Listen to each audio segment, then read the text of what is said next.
pacifists have no positive side.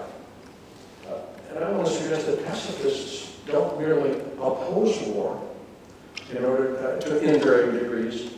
They in fact promote a range of alternatives to violence, a range of practices that contribute to peace.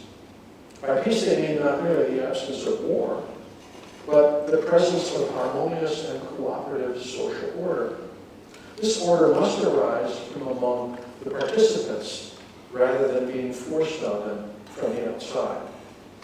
Positive peace is characterized by cooperation within groups. The Cold War was well named. Cold because overt violence, bombing and other sorts of killing, were for the most part avoided. Yet war because relations were deeply strained and overt violence seemed to be held at bay only by each side threatening the other with annihilation. The uneasy lack of overt violence in Eastern Europe from the close of World War II until the collapse of the Soviet Union in 1989 was negative peace, at best. By contrast, positive peace involves no threats, no massing of weapons or troops, no coercive force. It's this internal cooperative and collaborative behavior that is not forced from the outside but arises from within.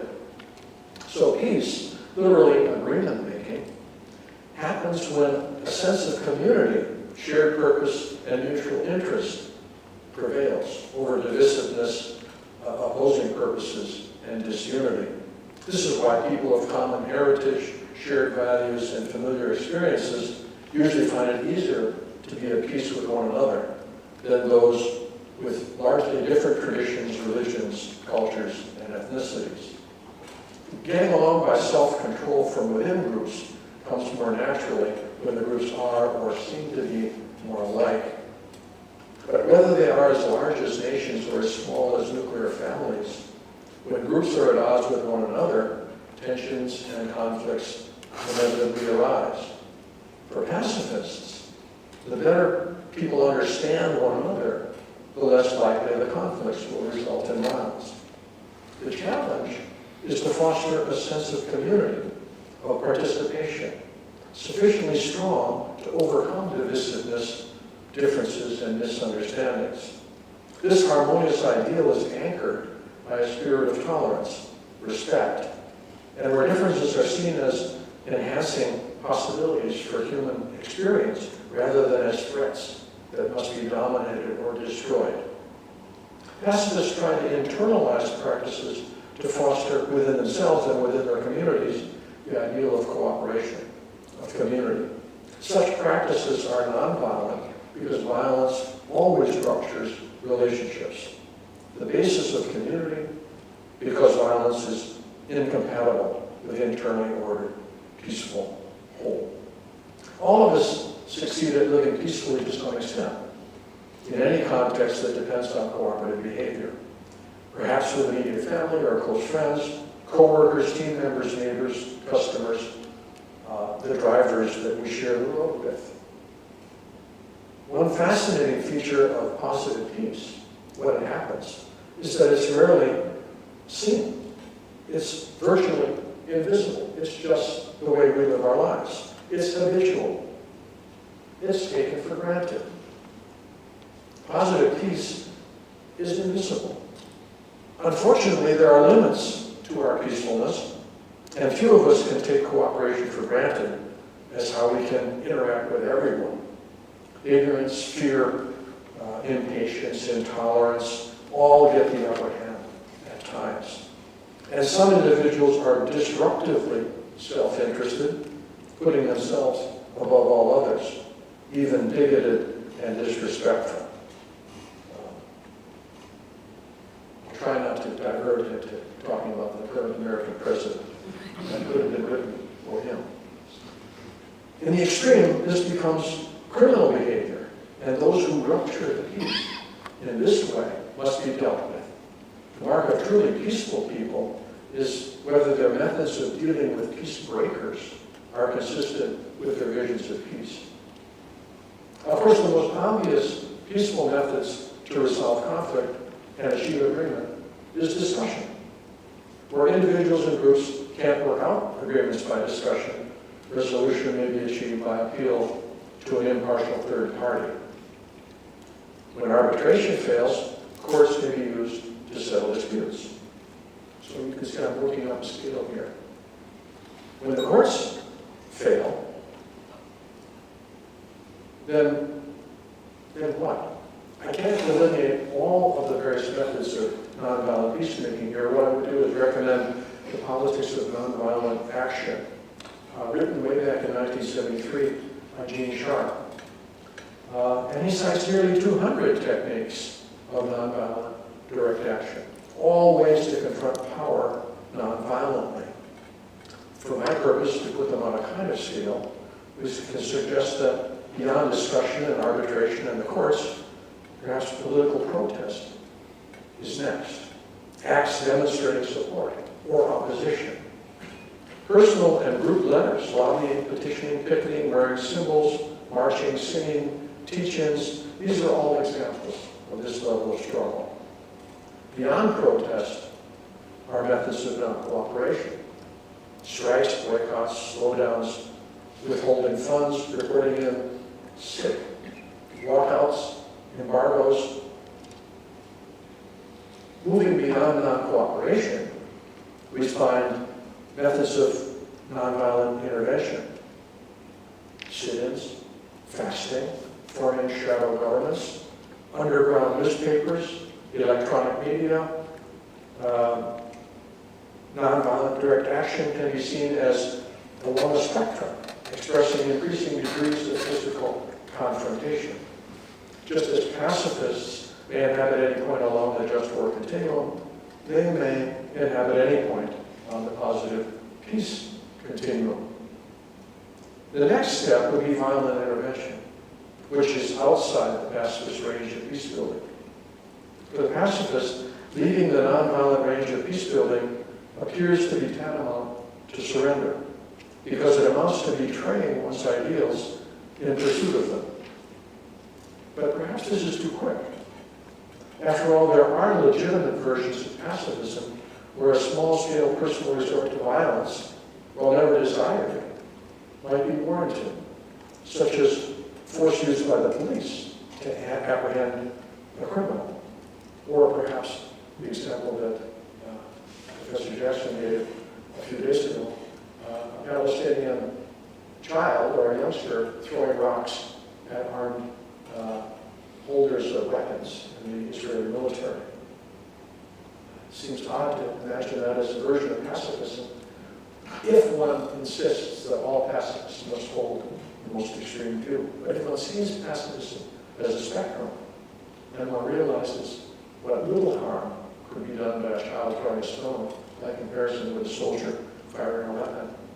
It becomes at least conceivable that that could be a pacifist act.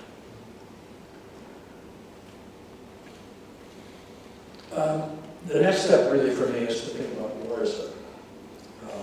And from my perspective, warism tends to drive this whole, everything I've had to say to this point. It drives the caricature of pacifism as negative, and it drives the caricature of pacifism as extreme, absolute, naive, and ineffective. Because all of those things make pacifism very easy to dismiss, and that's convenient to the dominant powers. They would surely love to dismiss pacifism. Yesterday, Professor Jackson, in introducing the conference, said that between the wars, from World War I and World War II, pacifism actually was a laudatory kind of label for someone. People could be proud to be recognized as pacifists. And somehow, since World War II, pacifism has become a kind of dirty word. And from my perspective, that has to do with the dominant culture prejudicing the case and caricaturing pacifists as moral extremists, as naive, as ineffective, as negative. And I think all of this is caught up in what I call warism.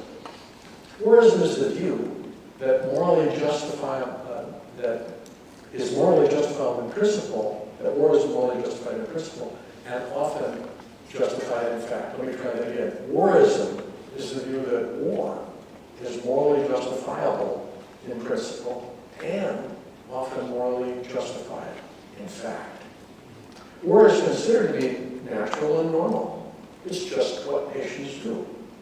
It seems so obvious to most people that war is morally acceptable that they don't realize we're assuming it. Warism is like racism or sexism. It's a prejudicial bias that's built into our conceptions and judgments without awareness that it's being presupposed.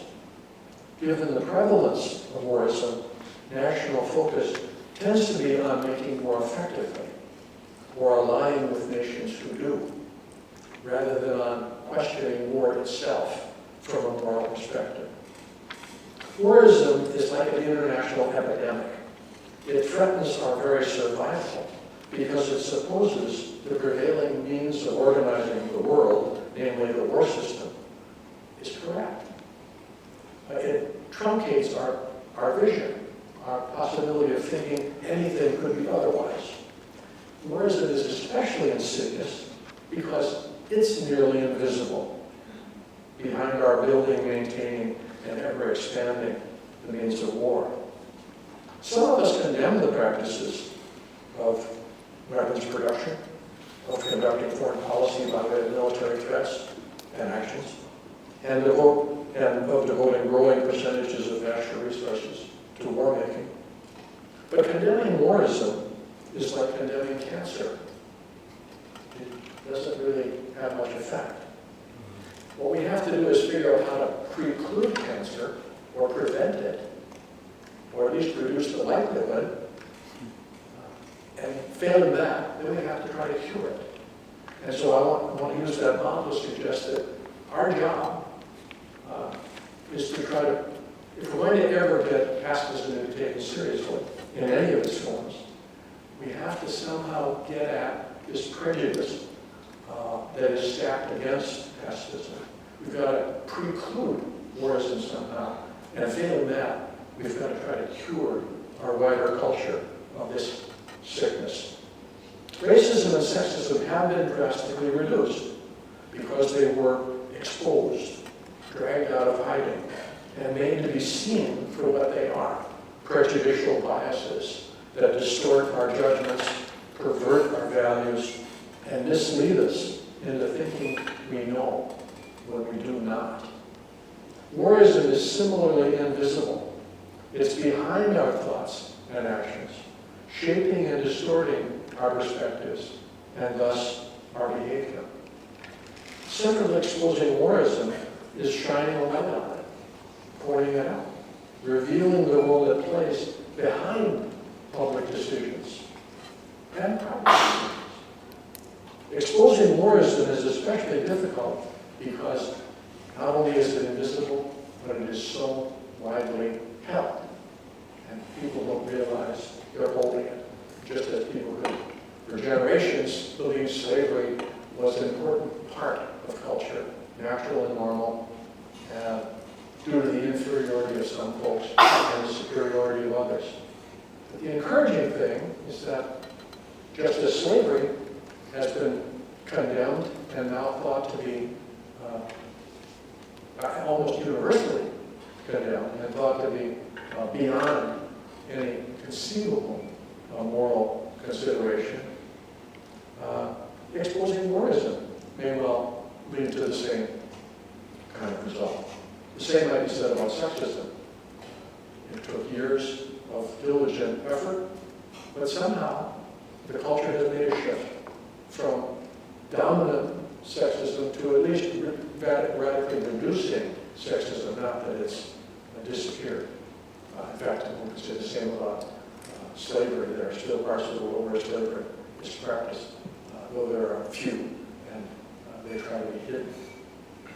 Exposing warism by pointing it out, by bringing it to light, is made especially difficult by the increasing control governments place on the media when it comes to the war. Ownership of the bulk of large media outlets by relatively few multinational corporations contributes to this difficulty. But governments not allowing free and open media regarding war and the coverage of war is an important piece of this. In the United States, we simply can no longer have reporters investigate what's going on in wars. It's all been controlled by the government and by the military. Even it's not allowed for the American media to film and expose on national news draped caskets returning from war zones. That's considered to be so personal and private that we couldn't let that be public. And as a result, wars happen, and people, it's out of our minds, it's out of our experience. Somehow that has to change. Somehow the transparency needs to be insisted upon. There is, however, rare reporting. For example, that of U.S. torture in Iraq and the relationship between torture and converting citizens into terrorists. Of civilian casualties of the U.S. drone warfare program.